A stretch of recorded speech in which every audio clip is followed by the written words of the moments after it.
भारत के वस्त्र निर्यात में 11.3% की मजबूती आई है। भारत से दुश्मनी बांग्लादेश को कितनी भारी पड़ सकती है, ये बात अब भारत का व्यापार बता रहा है। भारत के निर्यात ने जो तेजी दिखाई है, उसके बाद तो मानो बांग्लादेश को ऐसा झटका लगा है जिसे उभरने के लिए उसे वक्त लगेगा। मोहम्मद यूनुस इस देश को यानी कि बांग्लादेश को धीरे धीरे अराजकता की ओर ढकेल रहा है। ये जो पूरा मामला है कि शेख हसीना को निकाल देना या फिर बंगबंधु मुजीबुर रहमान के करेंसी नोट से उनका चेहरा गायब कर देना, उनके म्यूजियम को आग लगा देना, ये पूरी एक मेमोरी मिटाने की, एक कॉन्शियस मेमोरी पूरे एक देश की मिटाने की एक साजिश है। देखिए, मोहम्मद यूनुस बहुत टाइम से एक गेम खेलने की कोशिश कर रहा है जहां पर he wants to basically play in both boats. China के बोट में भी वो तैरना चाहता है और अमेरिका के बोट में भी तैरना चाहता है।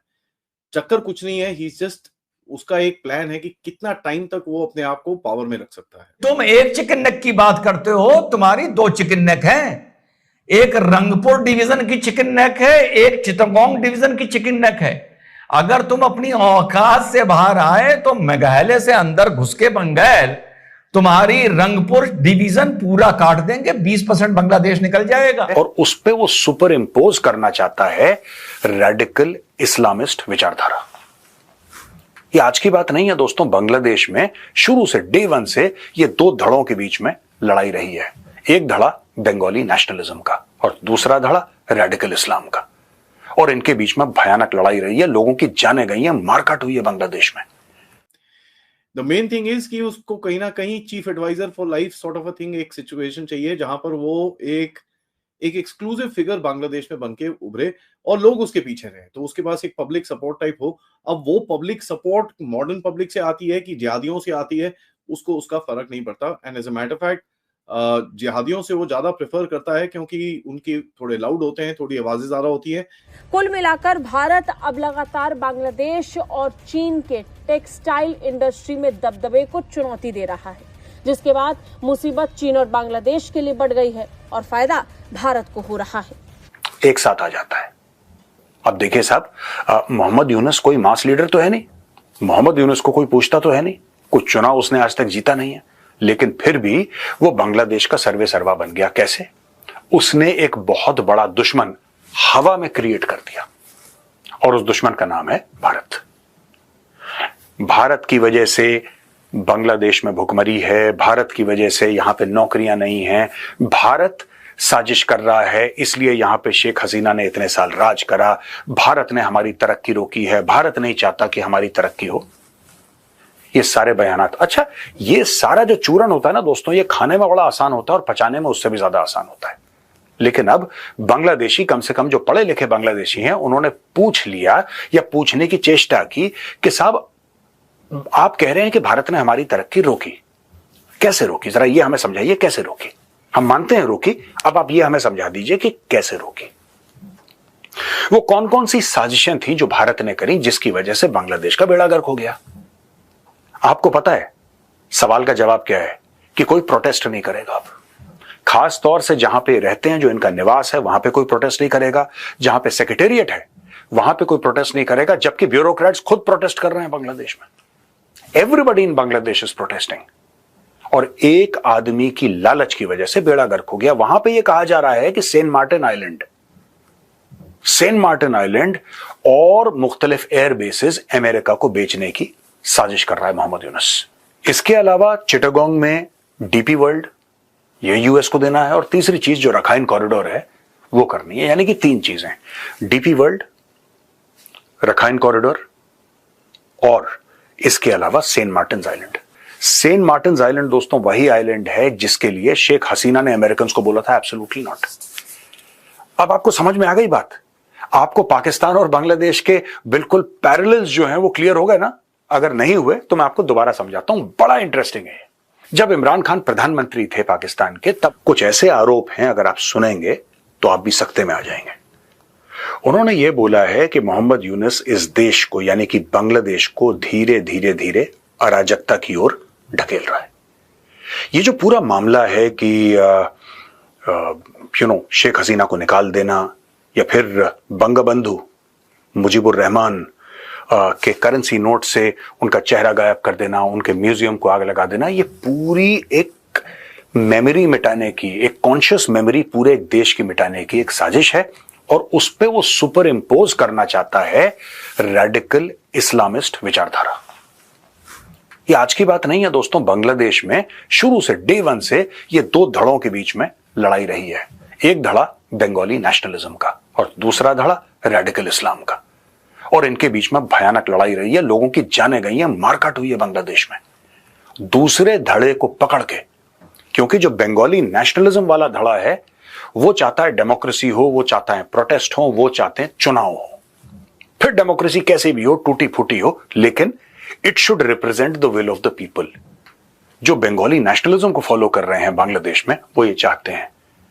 जो कट्टरपंथी हैं, जो कि रेडिकल इस्लामिस्ट हैं, वो ये चाहते हैं कि चुनाव ना हो, वो चाहते हैं कि जमातुल इस्लामी जैसी पार्टियां आगे आएं, और वो ये चाहते हैं कि एक लीडर ऊपर जो चुना ना हो, जो डेमोक्रेटिक रास्ते से ना आया हो, लेकिन अमीरुल मोमिनीन टाइप का ऊपर फिट कर दिया जाए। धीरे धीरे बांग्लादेश का दिमाग बदलने की, उनके पॉपुलेशन का दिमाग बदलने की एक साजिश है। और देखिए, जब भी आप ऐसा कोई बड़ा काम करते हैं और आप ये चाहते हैं कि लोग आपके पीछे आ जाएं, तो उसमें दो चीजें चाहिए होती हैं, या कम से कम दो में से एक चीज तो चाहिए होती है। या आप बहुत बड़े मास लीडर हो, बहुत बड़े मास लीडर हो, जैसे कि शेख मुजीबुर रहमान थे कि एक हाथ ऐसे खड़ा करा 50 लाख लोग आ गए, या तो उस प्रकार के आप मास लीडर हो। अगर वैसा नहीं है तो फिर आपको अपने से कई गुना बड़ा एक दुश्मन चाहिए, क्योंकि जब खतरा बाहर का होता है तब देश कितना भी फ्रैक्चर्ड हो, देश जुड़ जाता है। मोहम्मद यूनुस बांग्लादेश में कुछ ना कुछ खालिस्तानियां करने की काफी कोशिश कर रहा था, और इसके हिंट्स काफी सारे आ रहे थे। एक आर्टिकल भी आया है स्वराजा में, उसने भी कुछ बताया, और कुछ चीजें मेरे को अपने सोर्सेस से भी पता चली है। देखिए, मोहम्मद यूनुस बहुत टाइम से एक गेम खेलने की कोशिश कर रहा है जहां पर he wants to basically play in both boats. China के बोट में भी वो तैरना चाहता है और अमेरिका के बोट में भी तैरना चाहता है। चक्कर कुछ नहीं है, ही जस्ट, उसका एक प्लान है कि कितना टाइम तक वो अपने आप को पावर में रख सकता है। द मेन थिंग इज कि उसको कहीं ना कहीं chief adviser for life sort of a thing, एक सिचुएशन चाहिए जहां पर वो एक एक्सक्लूसिव फिगर बांग्लादेश में बनके उभरे और लोग उसके पीछे रहे, तो उसके पास एक पब्लिक सपोर्ट टाइप हो। अब वो पब्लिक सपोर्ट मॉडर्न पब्लिक से आती है कि जिहादियों से आती है, उसको उसका फर्क नहीं पड़ता। And as a matter fact, जिहादियों से वो ज्यादा प्रेफर करता है क्योंकि उनकी थोड़े लाउड होते हैं, थोड़ी आवाजें ज्यादा होती है, and those are the guys who are काफी स्प्रेड आउट इन बांग्लादेश। आप ये देखेंगे कि कितने पेटी पेटी चीजें कर रहा है। वहां पर नोट्स के ऊपर उसने बांग्लादेश का मैप टेढ़ा मेढ़ा कर दिया है। उसके बाद नोट्स के ऊपर मुजीबुर रहमान की फोटो निकाल दी। एक टेम्पल था, उसके ऊपर मस्जिद जैसे ऊपर वो लगवा के, मतलब जो गुंबद टाइप लगवा के उसके ऊपर उसको मस्जिद बनाने की, दिखाने की कोशिश करी। काफी पेटी पेटी चीजें करी हैं।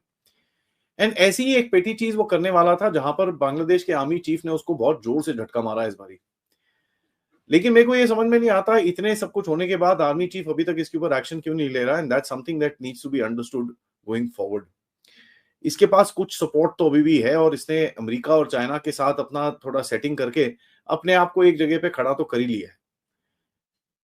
नाउ हुआ क्या कि जब ऑपरेशन सिंदूर चल रहा था, यूनुस का बहुत टाइम से एक प्लान है कि यार एक तरीका हो सकता है कि बांग्लादेश की जनता को अपने पीछे लगाने के लिए, और वो सबसे बड़ा तरीका उसको दिखता है कि भैया भारत के साथ एक एंटागनिस्टिक पोजीशन पे लाके इस्लामियों, जो इस्लामिस्ट हैं वहां पर, उनको बोल के कि यार तुम लोग जरा थोड़ा सा एंटी हिंदू रेटोरिक लगाओ, मैं anti Modi, anti India rhetoric लगाऊंगा कि भैया ये शेख हसीना देखो ये सब चीजें करते हैं। जैसे इसने रिसेंटली एक कॉन्फ्रेंस में भी बोला कि यार मैंने मोदी से बोला कि शेख हसीना को आप वापस तो करोगे नहीं मुझे पता है, लेकिन एटलीस्ट उसको बोलो चुप करे। मोदी वो भी मेरी बात नहीं सुनना चाहता और मुझे बोलता है भैया सोशल मीडिया है, मैं क्या करूं, आई कांट कंट्रोल इट। तो आपको ये दिखता है he wants to show India down, and एक वो पॉपुलिस्ट एंटी इंडिया फेस बनके उसको बाहर निकलना है, and he thinks that's the way to go. दोस्तों, खबर ये है कि बांग्लादेश की कपड़ा इंडस्ट्री पूरी तरह से बर्बाद हो रही है और यह भारत की कपड़ा इंडस्ट्री आगे बढ़ रही है। हाल ही में एक रिपोर्ट आई है 11.3 दशमलव की औसत से भारत की जीडीपी आगे बढ़ रही है कपड़ा उद्योग में, और ये चीन और बांग्लादेश को बहुत बड़ा झटका लगा है। अब यूरोप के देश बांग्लादेश चीन को छोड़कर भारत पर भरोसा कर रहे हैं, भारत के कपड़ों को पसंद कर रहे हैं। और बांग्लादेश बुरी तरह से बावला है, जो कि पूरी दुनिया में बांग्लादेश की कपड़ा इंडस्ट्री को जाना माना जाता था, लेकिन अब पूरी तरह से मोहम्मद यूनुस ने बर्बाद कर दी है। और इस तरह की वीडियो देखना पसंद हो तो हमारे चैनल को सब्सक्राइब कर लें। आए दिन इस तरह की वीडियो हमारे चैनल पर मिलती रहेगी।